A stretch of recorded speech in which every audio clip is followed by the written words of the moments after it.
Aphasia is a disorder where parts of communication are affected due to damages in certain language areas of the brain.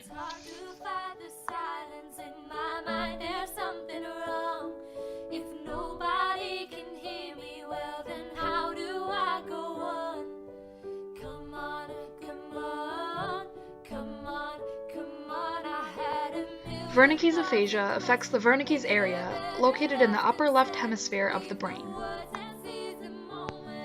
This disorder impacts the comprehension and production of language. People with this disorder can speak in long, fluent sentences, but they don't make sense or they might add unnecessary words.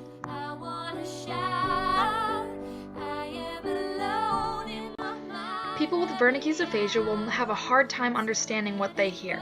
A lot of times what is said to them is not what they understand. People with this disorder can speak fluently, but it is hard to understand the meaning of their sentences. Two issues are paraphasias and neologisms. A paraphasia is when somebody with this disorder substitutes one word for another. For example, they will say the word look instead of the word cook. There are also neologisms. This is when a person with the disorder makes up a word, so they might say scucker instead of the word cook. These two impairments can make it hard to interpret what someone means. A person with this disorder can also not repeat what they have heard or what they have just said.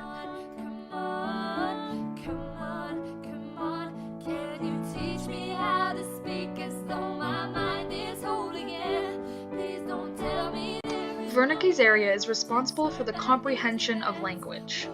This area can be damaged by many different types of head injuries, strokes, or tumors. Since this area is crucial to the speech pathway, damage to it can cause the impairments previously discussed. This image shows the Wernike-Gestuin model of the language pathway. To start, language is either seen or heard through the primary auditory or the primary visual cortex. From there, information is processed and goes to the angular gyrus, which holds definitions of words. Next, the information is sent to Wernike's area, where the language is put together and comprehended. From there, information travels through the arcuate fasciculus, which is a bundle of axons, to Broca's area, where language is made. Lastly, the information moves to the primary motor cortex, where the language made from Broca's area can be moved from the mouth. Knowing the pathway, it is easy to see how the damage of one area can affect speech and language. If Wernike's area is damaged, then the information taken in, as through the primary visual and auditory cortex, goes to the angular gyrus, but the definitions of words get messed up when reaching the affected area. Once this jumbled info is sent to Broca's area, the production of the messed up sentences can still be made, but it'll come out sounding confused, as the symptoms we discussed explained. When treating Wernike's aphasia, there are two things you can do. You can sign up for counseling sessions where you work on language and work on the way you think of language.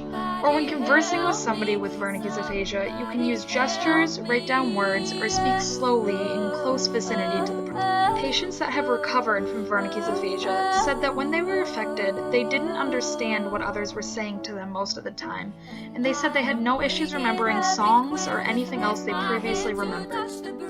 Knowing this information, people are becoming more aware and patient with aphasic people as they are helped towards their recovery.